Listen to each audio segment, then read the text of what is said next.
Pointe-à-Pitre, mon quartier d'enfance, tu es beaucoup critiqué. Peut-être est-ce à cause d'une méconnaissance de ton histoire ou à cause des nombreux faits divers qui entachent ta réputation. Quoi qu'il en soit, moi j'aime ta douceur, ta simplicité et ta noblesse d'antan. Elle suinte encore dans tes allées et sur les mœurs de tes habitants. Je me rappelle lorsque mamie Ginette m'emmenait à la darse. On arrivait tôt, le soleil était à peine levé et déjà tout sentait fort, le poisson, le sel, la mer. Il fallait être parmi les premiers à se ruer sur les bateaux, débordant de poissons encore tout frétillants. Il y avait aussi le monsieur Olambi, avec ses grosses coquilles roses, empilées comme des petits trésors, avec sa voix forte qui roulait comme des vagues. Plus loin, les maraîchères installaient leurs légumes. Mamie Ginette aimait acheter les produits du pays, comme les ignames, les bananes plantains et le fruit à pain. Elle discutait longtemps, alors moi, pendant ce temps, j'avais le temps de regarder autour. Le pélican, il était toujours là. Il restait comme un gardien, ses yeux perçants fixant la mer, attendant son moment pour plonger dans cette eau délicieusement turquoise.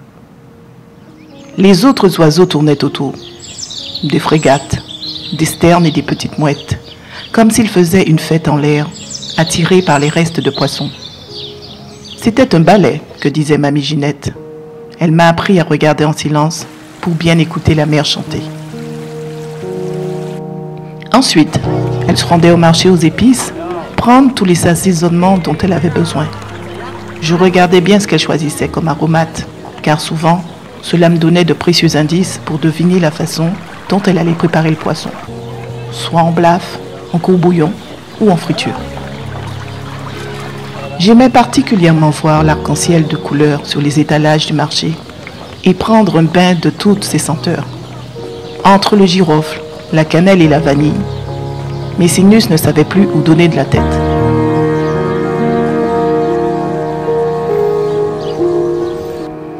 Après avoir terminé toutes ces emplettes, mamie Ginette disait « Bon, qu'on y est là, en caille chez Makanda. » D'après la tradition, Makanda, c'est l'équivalent masculin de maquerelle.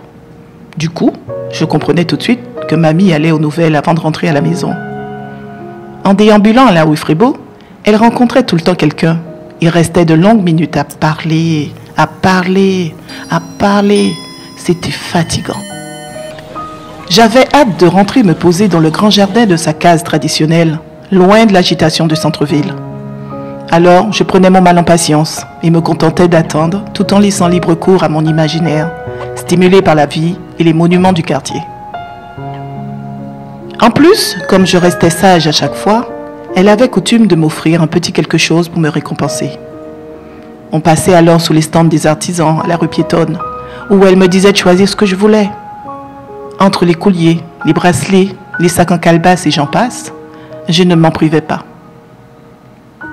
Mais c'était là encore une occasion pour mamie Ginette de rester papoter et blaguer avec des connaissances. Dieu merci, à force de prendre de la chaleur depuis tout ce temps, le poisson commençait à sentir fort dans le panier. C'est grâce à cela seulement que mamie Ginette réalisait qu'il était temps pour elle de rentrer. Enfin, on va pouvoir se mettre à la cuisine, car un bon petit plat nous attend. Malgré tous ses défauts, si j'aime la vie à Pointe-à-Pitre, c'est vraiment pour cette authenticité et cette douceur, quoi qu'on puisse en dire ou en penser.